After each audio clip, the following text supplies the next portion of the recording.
Hi guys, I wanted to come to you today with my video on how I deal with my anxiety. I know I spoke about some of the things that I do in my July favorites video, and I also spoke about July being a really bad month for me anxiety wise, and I thought I would tell you a little bit about that. 3 years ago, my dad was in cardiac ICU after having a heart attack. My mom had cancer at the time. And one weekend, on the 21st of July, she came down with what we thought was a stomach bug. Monday morning, she was still weak, and I asked her if she wanted me to take her to her cancer treatment. She said no. She was a very strong-willed woman, so she's like, no, I can do it myself. About an hour later, I got a phone call from a stranger on the phone, and they had told me that my mother had just had a wreck. I hear the emergency teams in the background coming. I hear her crying my name, and so they took her to the hospital where my dad was at, luckily. And my boss took me to the hospital as well so I could be up there with her. About 2 hours into it, they come to me and they say she has meningitis. Okay, let me stop there. If you've watched my videos before, you know that I have OCD. I have the germ kind of OCD. I have a fear of germs. Number one, I'm in the freaking hospital, which is never a good thing for anxiety with me. And two, they just told me that my mother had meningitis. So you can imagine where that went. Anxiety just popped out. And I looked at the nurse and I was like, what do you mean? What, am I going to get this? I was not going to leave my mother. Don't think I was going to do that. I just wanted to know what I needed to know if I was going to get it. She said, no, you'll be fine as long as you don't touch any bodily fluids. I was like, fine. So I spent the rest of the day trying to go back and forth to two of the opposite ends of the hospital, trying to keep my dad informed of what was going on, trying to keep him calm and not have him have another heart attack, and ultimately dying because he was upset about my mother. Those two were inseparable. And you'll figure that out at the end of this story. So, I was with him. I was with my mom. She knew who I was, but that was about it. Her arms were drawn up. We couldn't figure out. They were saying meningitis. They kept doing tests, and they finally figured out that she had West Nile disease, which they think she contracted while being outside feeding her animals in the backyard. So I have one parent on one floor in cardiac ICU. I have one parent on another floor with West Nile, and the doctor comes in. When he told me that she had West Nile, he also told me that on her brain scan that he saw cancer in her brain. By the grace of God, I mistook what he said and thought that he said it was cancer in her skull, because if I would have figured that out, I would have went through the roof upset, and I would have wound my dad up, and it would have been a big mess. But I mistook it at the time and did not figure out that I'd actually mistook that until after she would pass away. Never dawned on me that I mistook that. I thought her cancer was multiple myeloma. It was a bone cancer, a bone type of cancer. So that's why my brain automatically went to skull instead of her brain. I didn't even think that it would go to her brain. I thought it would go to her skull. Anyways, she was out of it. The next week, my dad would call me on the Saturday. I forgot to tell you a few things. I'm an only child. I was not married. I have no kids.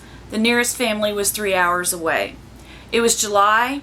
It was 110 outside every day, and I was trying to make it back and forth between the hospital. I was trying to take care of my house. I was trying to take care of their house and all their pets, and I was trying to work a full-time job. I was off some of that time during that week, but I was trying to keep up, and I was doing really, really well at keeping up, and I thought I was doing really good until Dad dropped a bomb on me the next Saturday. He calls me to the hospital, and he tells me that the doctors had just come in and told him that they wanted to try to do a surgery on him. And they didn't know if he was strong enough, but they wanted to try it. If he didn't get the surgery, he had 3 to 6 months to live. When the specialist came in, he said there was no way that Dad would live through the surgery. Dad wanted me to sign off of it, and they said they could lose him on the table. So I've got a parent that just tells me they got 3 to 6 months to live. I've got another parent upstairs who only knows who I am, and that's about it. So you can imagine how anxiety took over. I crashed and burned right there. That was Saturday. By Monday, I was into my doctor. Sunday, I was in bed all day. I was down myself. I had to call in my family from 3 hours away to help me out. My doctors put me on anxiety medicine and nausea medicine. 5 months later, my dad would pass away 2 days before Thanksgiving. 3 weeks later, my mother would pass away 12 days before Christmas. Happy frickin' holidays, 2012. So that year didn't end well. 2013 was a total wash. I don't even remember it. I just could tear that out of the calendar and just throw that one away because that was a year of grief. I grieved for about 15 months and I finally started back. Then in July, I took a nosedive and started bawling and all of this stuff. And I was like, what in God's name is happening? I asked the doctor. She told me it was my subconscious messing with me because of the traumatic July that I had had 2 years previous. We wouldn't have known that it was messing with me the July before because I was already in the middle of grief. We wouldn't have known anyways because I was already bawling and all that stuff. So I thought I dealt with it last year, and this July comes around and guess what shows back up again? The anxiety, the bawling, all of this nonsense.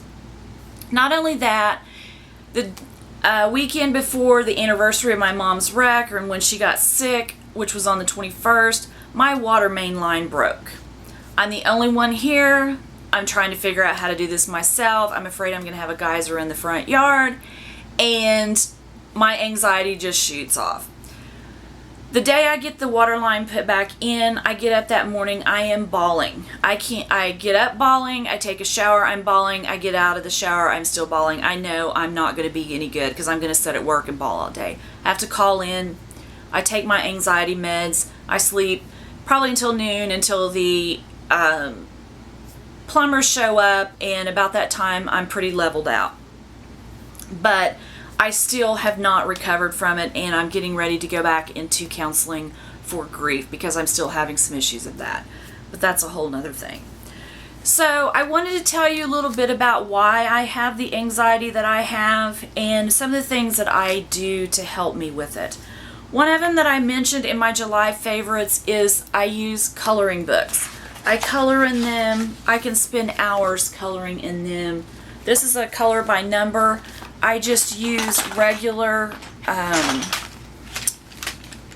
color pencils, and I found these twistables, and these were $5, these were $3. So I just use those and a pencil sharpener, and I just go to town coloring. I have some more that I bought from Barnes & Noble, and I will show you those at a later date, some of those things. Another thing that I do is I use this perfume. I know you all are sick of seeing this perfume, but it's the Fresh Cream by Philosophy. I can spray this on before I go to bed when I'm anxious.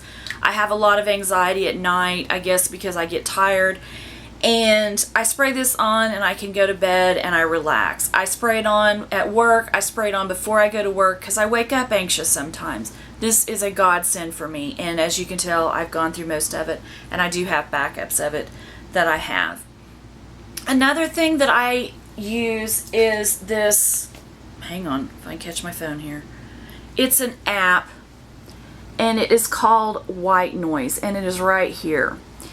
And it has fans, it has brown noise, it has crickets, cat purring, it has brown noise, white noise, purple noise, pink noise, all kinds of noise you want. Fighter jets going off of carriers, whatever. I use this. I have brown noise playing in my bedroom all the time. It's something that helps me stay calm. It helps me sleep. It helps the thoughts kind of slow down in my head. After my parents died, I couldn't concentrate at work. I had this white noise in my ears, and for some reason it stopped the thoughts from going. It gave me a safe place. The second I took them out, I was back in hell. So this white noise app is a godsend for me. You can get it for free in the App Store, but I actually paid. I got it for free, and then I paid to get it upgraded to other noises, because there was a lot of other noises that you could have put on it. I think it was $2.99, $3.99, something like that. So I did that. I wrote these things down so that I would know what I'm doing here. Hopefully know what I'm doing. Another thing I do is I go back and I watch TV shows. I have seasons that I watch of them. I watch, if I can get this shut, NCIS. Absolutely love this. There's a lot of funny characters in this show. I watch NCIS LA. Absolutely love this show. Deeks in this show is freaking hilarious. Jack from Will and Grace, absolutely love him. This whole show between Jack and Karen are hysterical. Absolutely love that. I watch The Big Bang Theory, Mike and Molly, a lot of shows like that that just make me happy, and that's what I try to do to help me stay calm. Another thing I do is go for a walk. I try to find somebody to go for a walk with me, because I'm not one to just take off walking. It's just not something that I want to do. So I get a friend to go walking with me or something, and that helps calm me down. Another thing I do is just getting together with my friends. I very rarely talk about what's upsetting me, but just being around them and doing things with them is something that really helps me out. Another thing that I do can be a good thing or a bad thing, and that's shopping. A good thing is it gets you out, it gets you away from home, it gets you out into the world. It also can get you in trouble like this. You go crazy buying candles or body washes or lotions or something if you're like me and OCD and we gotta buy two of everything. So a lot of times I will go to the dollar store, or I will just go shopping without my credit cards or money or anything like that, and just see what's out there in the world. That's another thing that I try to do just to help me out. Another thing is Friday night I was very anxious. I couldn't figure out what it was. I was sick of dealing with it. I just went and took a nap. Taking a nap sometimes helps me. When I woke up, I was better. I was like, oh well, whatever that was, I don't know. And that tends to help me, whether it's with grieving or with my anxiety, just to lay down for an hour and go to sleep and wake back up. That has always been a godsend for me, was just to go to sleep and take some time off from thinking. Another thing that I do that really helps me out is I go back and reread books that I know that I absolutely love. One thing that helps me with my anxiety more than anything else in this world, and I got it from my dad, was laughter. If I'm laughing, my mom always said that if she could hear me laughing, she knew I was okay. If she didn't hear me laughing for a while, she knew I was in trouble. Meaning my anxiety or my OCD was getting the best of me. So it's true, it has been true, and it probably always will be true. But one book that I always go back to, a group of books, I think she has 23 books at this point, and it's Janet Evanovich, and it's the Stephanie Plum series. This is a freaking hilarious series of books if you've never read them. It's kind of a mystery. It's more of a comedy. If you read the first book and it's really slow to you, get to the second book, because the first book is just explaining the characters to you, putting the plot together. But the rest of the 23, I think the 24th book is coming out in November. The character stays the same. Some of them come back through, and she adds new characters all the time. But this is an absolutely hysterical series of books, is the Janet Evanovich. I also read Julie Garwood, and I'm reading, I had it in my July favorites, it's This Is Where I Leave You. It's being made into a movie, and it is a hysterical book. I absolutely love that. So that's something else I do.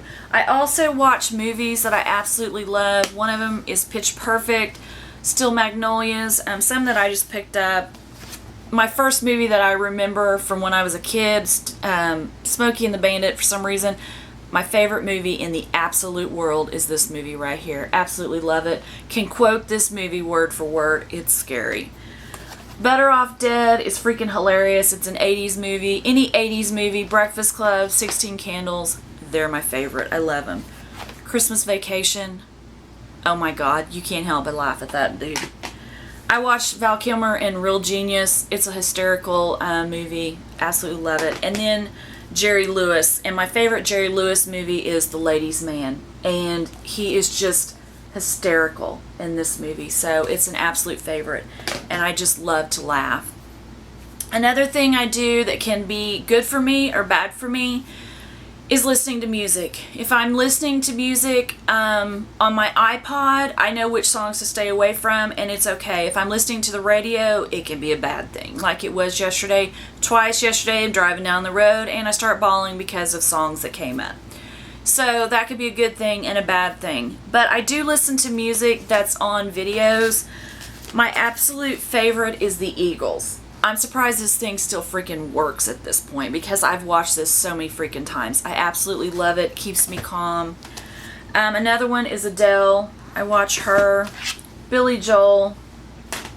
U2. Norah Jones. And Celine Dion. All of these make me very happy, make me calm. They're things that I just enjoy watching over and over again to try to help me stay calm. And then the last thing, if all else fails, I get my anxiety meds out and take them. Like I did when my water line broke that day. I knew it wasn't going to be a good day. The anxiety was too far gone. There was no way I could catch it and get it back under control by doing any and all of these things. I couldn't have got it under control. So I was prescribed the anxiety meds if my anxiety got too bad. I do these other things. I don't want to take my anxiety. I don't want to take a lot of anxiety medication because I don't want to be a zombie, because that medication tends to put me to sleep. And then I also had a good friend who got hooked on the medication, on Xanax, when I was younger. So that's another reason why I have a problem with taking it. If my doctor said take it every day, I would, but my anxiety's not that bad. It'll level out at some point once I get it back under control. If you're taking anxiety meds and your doctor tells you to take them, please take them. It will help you. Mine's not so bad that, I have to take it every day. But if your doctor prescribes it, please take it. I know how debilitating, I don't know that word, it can be to you. It's just a depressing thing. It just gets to you. I know how it is. So if you're on medication, please take it. I'm not trying to tell you to get off of it and try these things.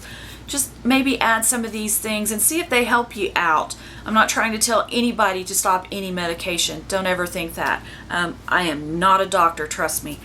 So, I also asked in the July favorites video if anybody had anything that helped them stay calm. And there was some subscribers that told me some of the things that they do. And one of them, they do the Hobonichi journaling.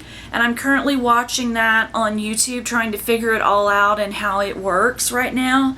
Another person told me they do acupuncture, which I'm kind of scared of needles. So she says she has a high tolerance to pain. It doesn't bother her. Her husband has a low tolerance to pain. It doesn't bother him either. So that might be a resource if my anxiety gets much worse. And then another subscriber told me about Zentangling, and I'm also looking into that and seeing what that entails. But that kind of makes me anxious just thinking, how do I start it? And it starts off a whole nother thing. So I'm just researching that one right now, as well as the Hobonichi journaling. And hopefully I can add those to my things to help me stay calm as well. But I want to let you know what helps me stay calm. If you have any recommendations of what you do, please leave them down in the comments, not only for me, but for anybody else that has anxiety, that it could help. A lot of us suffer from anxiety, and anything that we can find that would help us out is always greatly appreciated. I know it is with me. I'm very grateful to the people that left me those suggestions in my comment box last week. So I just wanted to bring this to you and tell you what I do. If you have questions, comments, please leave them down in the comment section. I would love to hear them. If you like this video, give it a thumbs up. If you would like to subscribe, please do. I would love to have you here, and I will see you guys in my next video. Have a good day. Bye.